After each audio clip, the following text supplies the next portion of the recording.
Good evening, everyone. Namaste. So, I am Debidutta and today I would be narrating the history of Lord Jagannath Mahaprabhu. For some reason, Ganesh of Just Kalinga could not be here in the show. He had some unavoidable circumstances because of which he could not attend this live show. So that's the reason I am continuing with the live show. So here I am.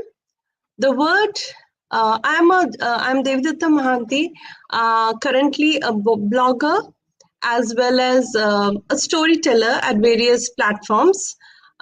Previously, I was an ex-banker, and as my passion, I'm a painter as well as a Odissi dancer. So here I am to narrate you the history of Lord Jagannath. The word Jagannath means the Lord of the universe. I am just a mediator to confining the vastness and richness of Jagannath culture is almost impossible.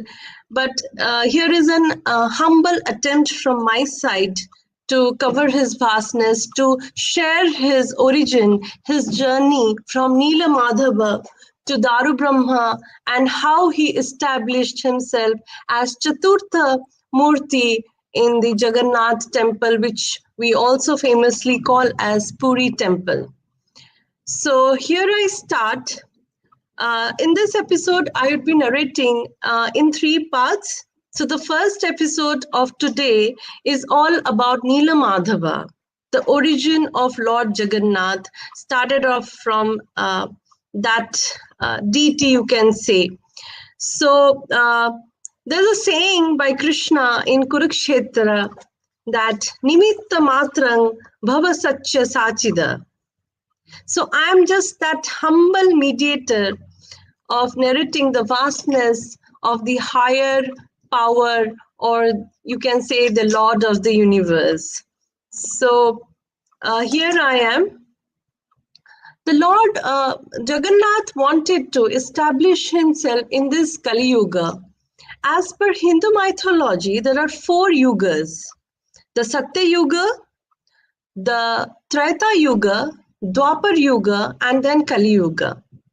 Dwapar Yuga, when Lord Krishna, it was his time to leave the mortal world, he wanted Arjuna, he said Arjuna, when the funeral happened, his the middle part of the body did not burn. So he already had instructed Arjuna that because of the dharma, protection of dharma that he did throughout his life, that will not burn. Dharma can never burn or never vanish or vanquish. So you float that part in the ocean, and that part will again come back in Kali Yuga as Daru Brahma. So that's what he said in Dwapar Yuga, and he tried establishing himself as Jagannath in Kali Yuga. So there's a very interesting connect between these two yuga and how did it happen. There is a series of events happening, and I would be narrating the entire history in 3 episodes. So today is the first episode, and it is more about Nila Madhava, how things started with Nila Madhava, and how Raja or King Indradumna received the Daru Brahma from the ocean, or Mahodadhi, which we say in Sanskrit. So this is the story of Nila Madhava. One fine day, Vishwabasu, who was a tribal chief, he had a dream, and he could hear that divine voice instructing him that Vishwabasu, next morning when you get up, you start walking in the east direction. He was perplexed, and he got up from his dream, and he was sweating badly. His wife Padmavati had never seen her husband like that, and she questioned that, what happened? Are you not okay? What did you see? Did you see a bad dream? He said, yes, I saw a dream, but it was more than a dream. It was something that was awakening, that was soul awakening, that was soul steering. And that particular voice was instructing me to go and start walking in the east direction. Vishwavasu was the head of a tribal group actually, and they were leading a very nomadic life. That is, they used to go from one place to the other, and they never had a house, or they never knew what is an organized or systematic life of a grihastha jivan. They were spending a grihastha jivan, but they were very nomadic. They never stayed in one place. They moved to mountains, and they used to walk for years and ages. They have been doing that. So that voice just instructed, can next morning when you get up, you start walking in the east direction. And there was something in that voice. So Vishwavasu, when he got up, he shared that dream with his tribal men. And they all said, they all believed their king or the head, Vishwavasu, very much. And they said, Ki, head or the chief, whatever you say, we trust you and we are ready to follow your command or order. And they started walking in that same east direction, and they did it for not days, for not weeks, for not months, but for like more than a year or so. And now there was a question that how long we would be walking in the same direction. And all of a sudden they came to a place, and they had seen so many plateaus and mountains, rivers they have crossed, meadows. And on reaching that particular place, they felt a tranquility, a serenity. The serenity, there was a lot of serenity in that place. There was a soul calming peace in that place. And both the couple, the head couple, that is Vishwavasu and his wife Padmavati, they felt that uniqueness or that divineness in that particular area. So they thought that there is something about this place. And that day itself, at night, they had a dream again. The same voice, the same divine intervention. This is the entire story is mysterious, and it is full of divineness and divinity.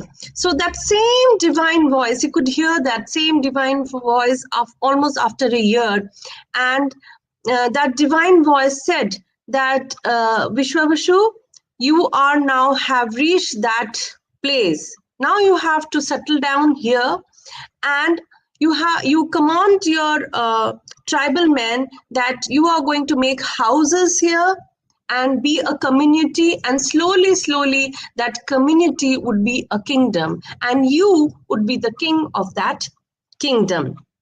He was like astonished, and he shared the same dream with his tribal men, and they were happy. They were happy because they were tired by walking for so many years together. They never knew what house was, what is four wall. So now they would be having their house, and they would be also saved from the wrath of seasons, from the cold, from the bitter summer, from the heat of the summer, or from the bitter cold, or from the rain. They would be having that kind of roof over their head. So they were happy because they are going to settle down in one place, and they settled, and they started living their life as usual. All of a sudden, they realized that Vishwavasu was slow, though he was a very good chief and very good head of the tribal men, tribal people, and he was a very caring chief or head, and he used to take good care of his people. But somehow he was losing interest. He was kind of distracted. There was a Neela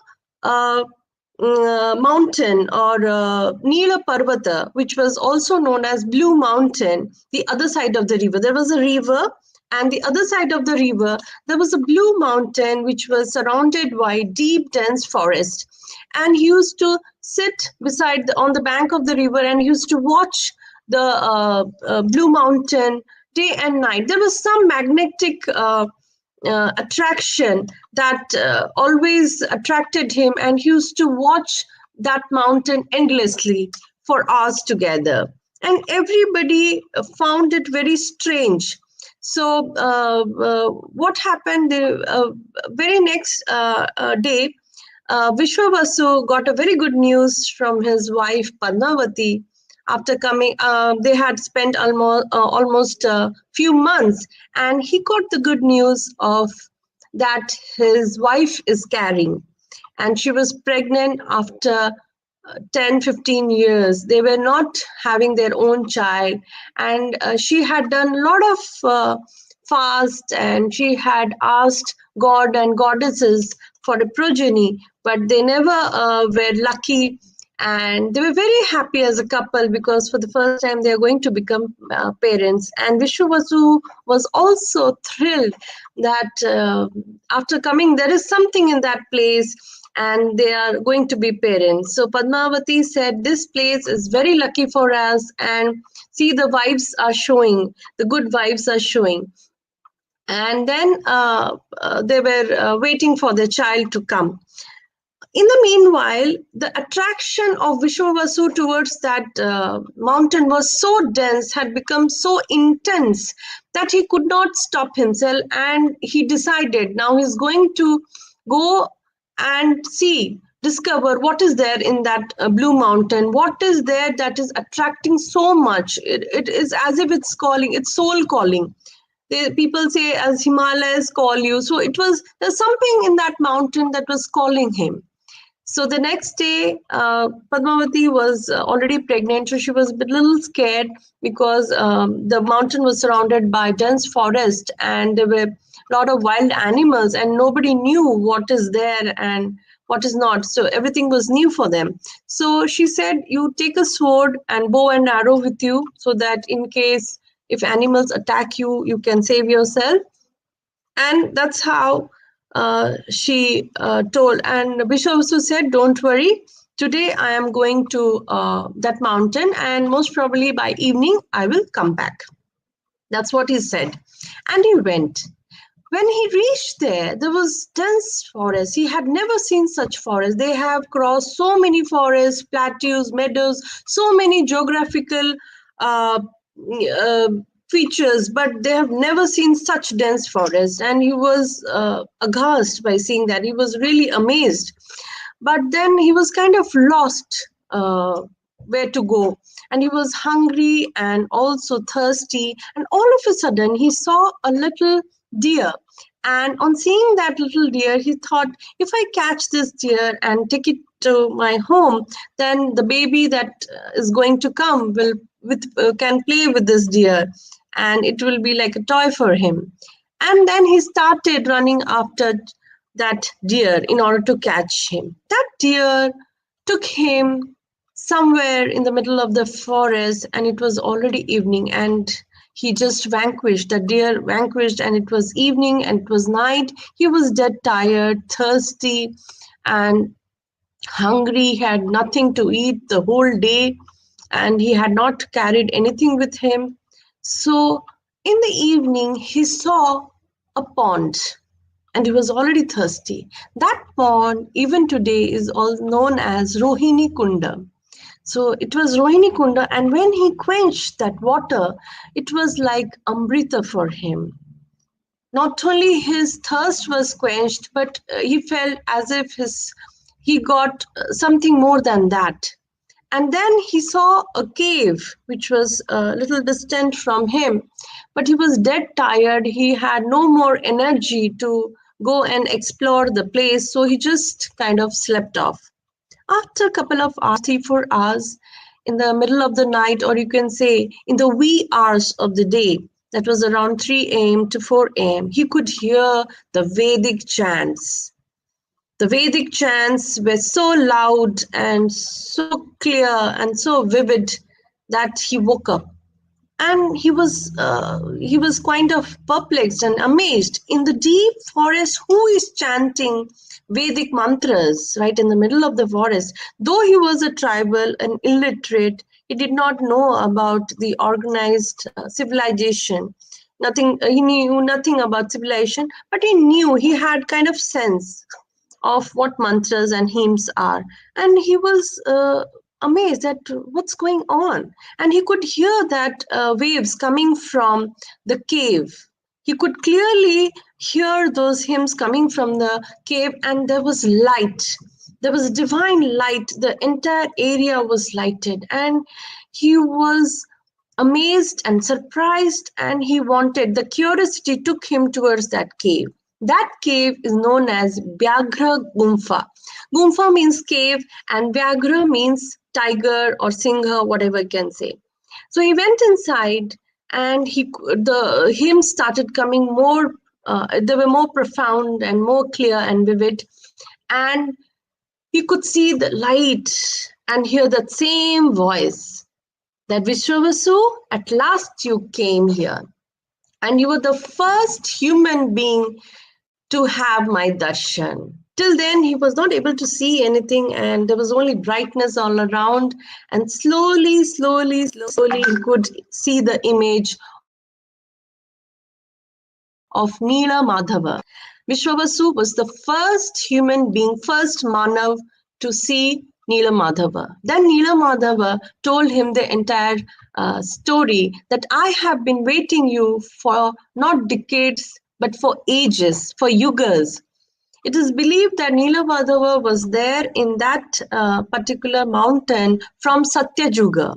And from Satyayuga, god and goddesses used to come in the wee hours of the day, pray him, offer him flowers and fruits and Naivedya, and then they used to vanish or disappear from that place. And he was there as a Murti, as a Chaturtha Murti of Lord Vishnu. Uh, and he said that you were the first human being to have my darshan, and from Satyayuga I have been waiting here, and nobody has seen me ever.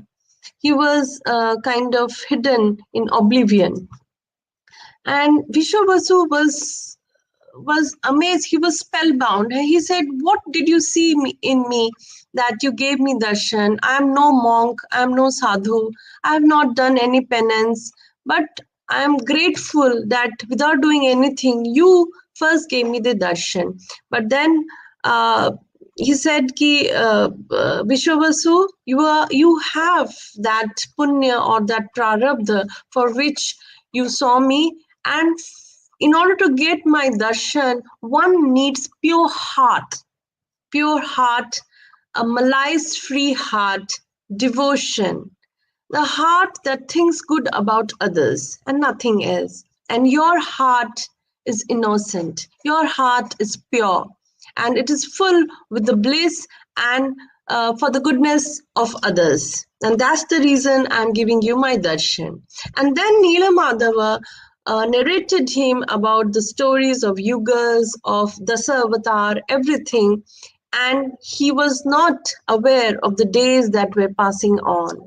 It was almost a week, 4 5 days, and Padmavati was very tensed, because he said he would come back by evening, but then it's more than 5 days, and she was very tense. And then Neela Madhava said ki it's already 5 days, and I have been narrating stories about the Avatar and other stories of Puranas, and it's been long. Now you need to go back and do your duties. You take this.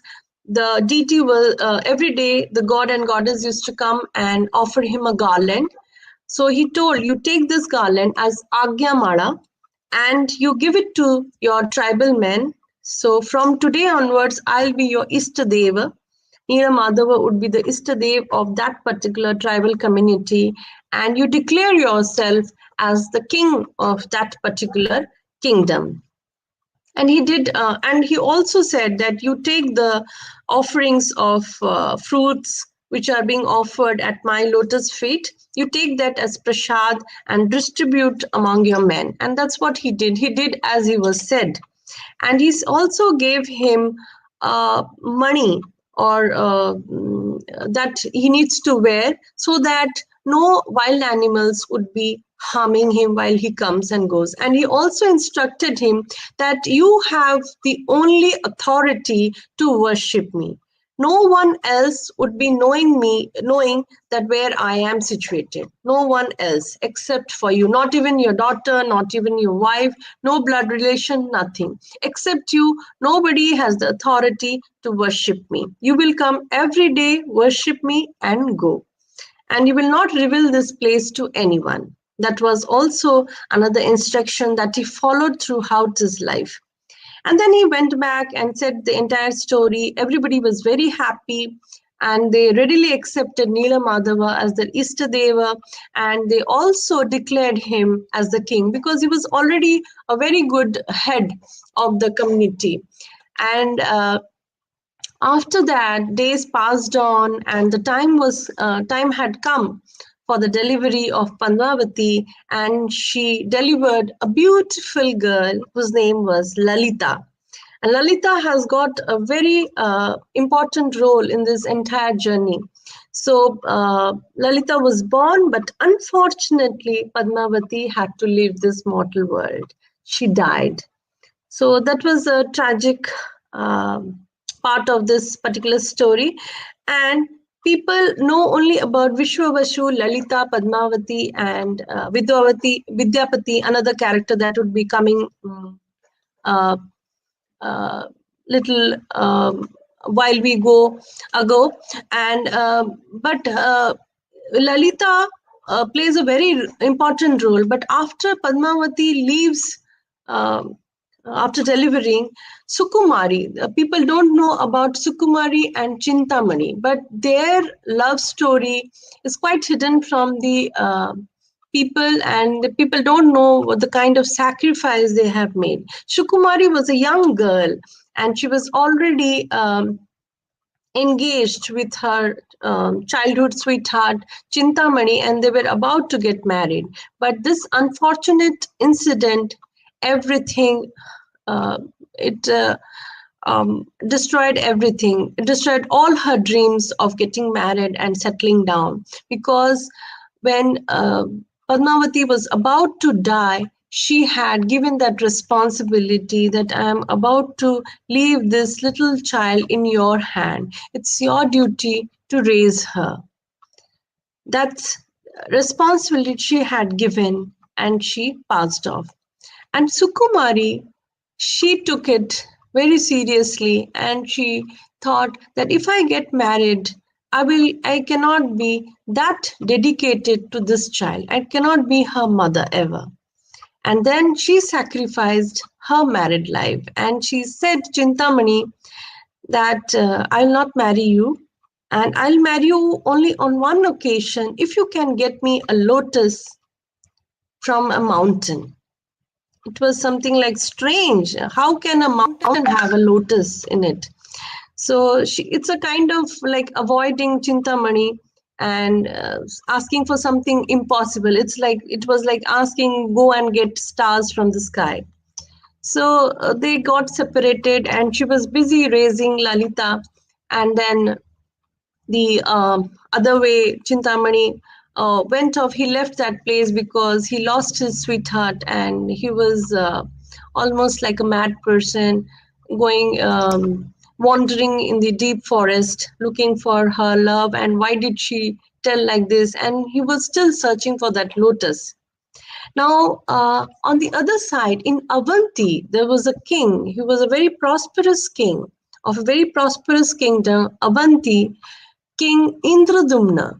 Indradumna was a very kind-hearted, prosperous, and very able king.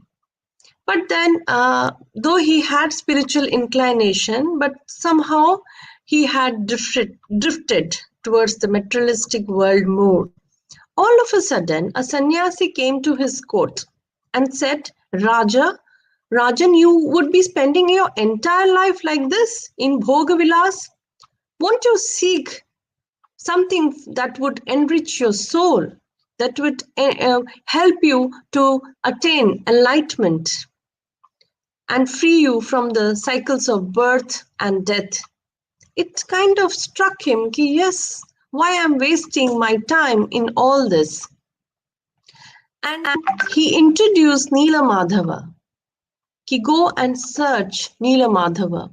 And then Raja Indradumna was very curious. He could not stay. He was so curious to find Nila Madhava. And that sannyasi encouraged him that you go seek Nila Madhava and then you establish him in the Puri Mandir. Or you build a huge temple in this Nilachal Utkala Desha, which was another state during those ancient times. And there you build a temple and establish Nila Madhava out there. So he was very curious and he did not know, he had no whereabouts of Nila Madhava, where to find him, where to look for. So what he did, he asked his minister that you go in 4 directions: east, west, north, south.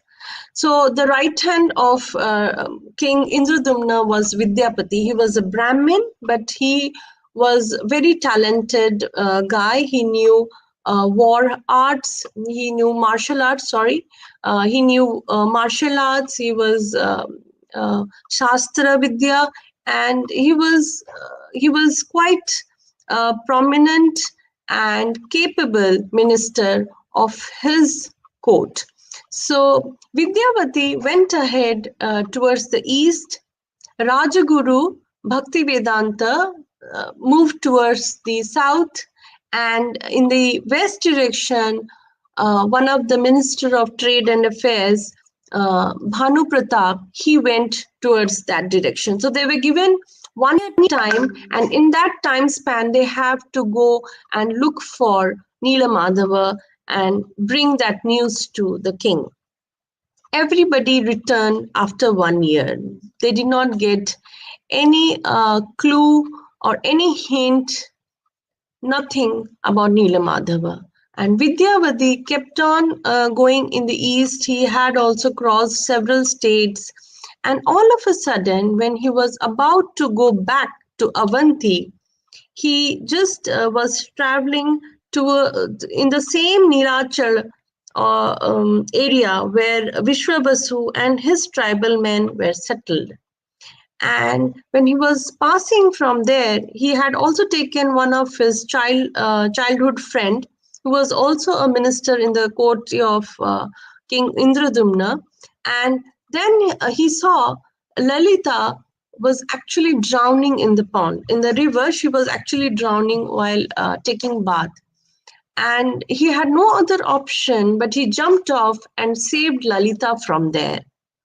Now, there is a twist in this story. So, Vidyavati went off after saving Lalita's life, but there is Lalita was grown up by then. She was no more a little girl. She had become a very beautiful young lady, very talented, all the feminine characters that a girl should have of a marriageable age. So she was everything. And now the question arises, there was a rule in the tribal community that whoever touches a young girl or a marriageable girl, that girl has to marry that boy. That was the rule of the tribal community, and nobody can break that rule. If the guy will not marry the girl has to stay unmarried throughout her life.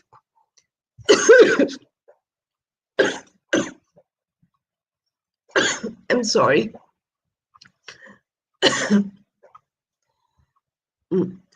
Excuse me. I'm sorry. So that girl has to stay unmarried throughout her life, and the guy would be given death sentence. So that was quite strange, but that's how the rule was. And Vidyavati was not aware of this. Now, this information went to Vishwavasu, and he too was perplexed and was also tensed because he had made the rules. Now, he cannot break it for her own daughter. Now, he had no other option, and he instructed his men that you go and get Vidyapati by force, or you can ask him to come on his own.